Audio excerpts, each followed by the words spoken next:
The Carew murder case. Nearly a year later, in the month of October, 18, London was startled by a crime of singular ferocity and rendered all the more notable by the high position of the victim. The details were few and startling. A maid servant living alone in a house not far from the river had gone upstairs to bed about 11. Although a fog rolled over the city in the small hours, the early part of the night was cloudless, and the lane, which the maid's window overlooked, was brilliantly lit by the full moon. It seems she was romantically given, for she sat down upon her box, which stood immediately under the window, and fell into a dream of musing. Never, she used to say, with streaming tears, when she narrated that experience, never had she felt more at peace with all men or thought more kindly of the world. And as she so sat, she became aware of an aged, beautiful gentleman with white hair, drawing near along the lane, and advancing to meet him, another and very small gentleman, to whom at first she paid less attention. When they had come within speech, which was just under the maid's eyes, the older man bowed and accosted the other with a very pretty manner of politeness.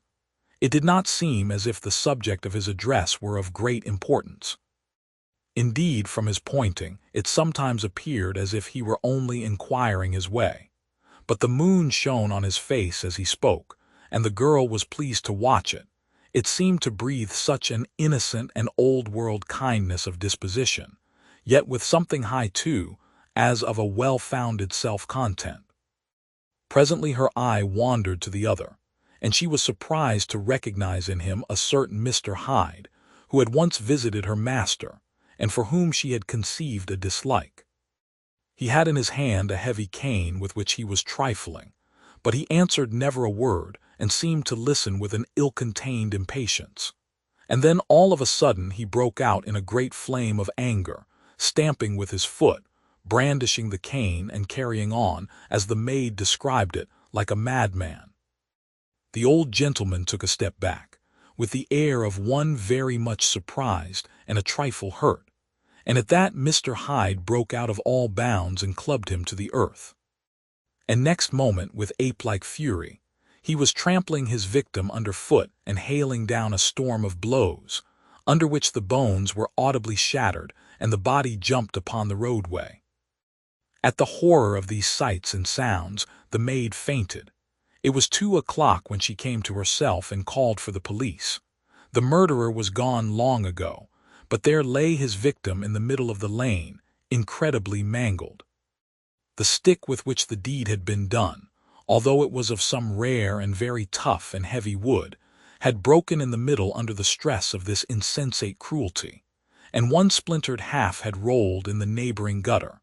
The other, without doubt, had been carried away by the murderer. A purse and gold watch were found upon the victim, but no cards or papers, except a sealed and stamped envelope, which he had been probably carrying to the post, and which bore the name and address of Mr. Utterson.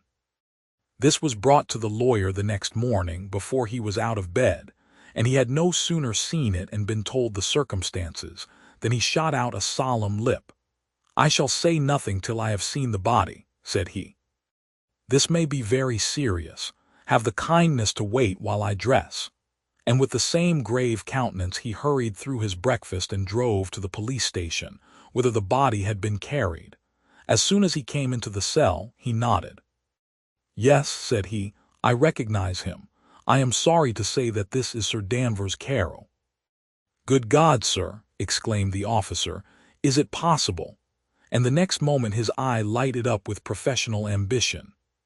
"This will make a deal of noise," he said, "and perhaps you can help us to the man." And he briefly narrated what the maid had seen and showed the broken stick. Mr. Utterson had already quailed at the name of Hyde. But when the stick was laid before him, he could doubt no longer. Broken and battered as it was, he recognized it for one that he had himself presented many years before to Henry Jekyll. "Is this Mr. Hyde a person of small stature?" he inquired. "Particularly small and particularly wicked-looking is what the maid calls him," said the officer. Mr. Utterson reflected, and then, raising his head, "If you will come with me in my cab," he said, "I think I can take you to his house." It was by this time about 9 in the morning, and the first fog of the season. A great chocolate-colored pall lowered over heaven, but the wind was continually charging and routing these embattled vapors, so that as the cab crawled from street to street, Mr. Utterson beheld a marvelous number of degrees and hues of twilight, for here it would be dark like the back end of evening, and there would be a glow of a rich, lurid brown, like the light of some strange conflagration. And here, for a moment, the fog would be quite broken up, and a haggard shaft of daylight would glance in between the swirling wreaths. The dismal quarter of Soho seen under these changing glimpses, with its muddy ways and slatternly passengers, and its lamps, which had never been extinguished or had been kindled afresh to combat this mournful reinvasion of darkness, seemed, in the lawyer's eyes, like a district of some city in a nightmare. The thoughts of his mind, besides, were of the gloomiest dye, and when he glanced at the companion of his drive, he was conscious of some touch of that terror of the law and the law's officers, which may at times assail the most honest. As the cab drew up before the address indicated, the fog lifted a little and showed him a dingy street, a gin palace, a low French eating-house, a shop for the retail of penny numbers and twopenny salads, many ragged children huddled in the doorways, and many women of many different nationalities passing out, key in hand, to have a morning glass. And the next moment the fog settled down again upon that part, as brown as umber, and cut him off from his blackguardly surroundings. This was the home of Henry Jekyll's favorite, of a man who was heir to 250,000 sterling. An ivory-faced and silvery-haired old woman opened the door. She had an evil face, smoothed by hypocrisy, but her manners were excellent. Yes, she said, this was Mr. Hyde, but he was not at home. He had been in that night very late, but he had gone away again in less than an hour. There was nothing strange in that. His habits were very irregular, and he was often absent. For instance, it was nearly 2 months since she had seen him till yesterday. "Very well, then, we wish to see his rooms," said the lawyer, and when the woman began to declare it was impossible, "I had better tell you who this person is," he added. "This is Inspector Newcomen of Scotland Yard." A flash of odious joy appeared upon the woman's face. "Ah," said she, "he is in trouble. What has he done?" Mr. Utterson and the inspector exchanged glances. "He don't seem a very popular character," observed the latter. "And now, my good woman, just let me and this gentleman have a look about us." In the whole extent of the house, which but for the old woman remained otherwise empty, Mr. Hyde had only used a couple of rooms, but these were furnished with luxury and good taste. A closet was filled with wine, the plate was of silver, the napery elegant. A good picture hung upon the walls, a gift, as Utterson supposed, from Henry Jekyll, who was much of a connoisseur. And the carpets were of many plies and agreeable in color. At this moment, however, the rooms bore every mark of having been recently and hurriedly ransacked. Clothes lay about the floor with their pockets inside out.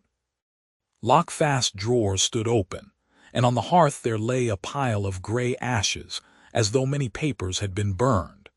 From these embers the inspector disinterred the butt end of a green check book, which had resisted the action of the fire.